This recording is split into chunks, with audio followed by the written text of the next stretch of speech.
Dijenguk sejumlah aparat polisi, begini kondisi terkini korban bullying siswa SMP di Cilacap. Kondisi FF, korban perundungan pelajar di Cilacap, perlahan membaik. Ia sudah bisa tersenyum meski masih terbaring lebah di ranjang pasien rumah sakit. Senyumnya mulai terlihat lepas saat sejumlah anggota Polresta Cilacap berkunjung menjenguknya saat di RSUD Margono Soekarjo, Purwokerto. Kondisi terkini FF terungkap dari unggahan Instagram Humas Polresta Cilacap pada Jumat 29 September.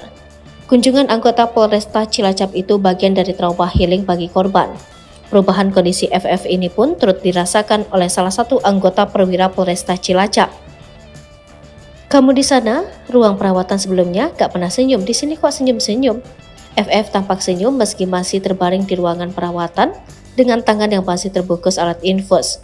Pada kesempatan itu, polisi juga menanyakan bagaimana kelanjutannya di sekolah. Selanjutnya, seorang polwan menasehati FF agar tidak lagi ikut-ikutan geng di sekolah. Polwan itu berujar lebih baik FF mengikuti ekstrakurikuler yang dapat menunjang pendidikannya. Diketahui FF yang merupakan siswa SMPN 2 Cimanggu sempat mengalami sesak nafas. Berdasarkan hasil pemeriksaan, korban mengalami patah tulang rusuk.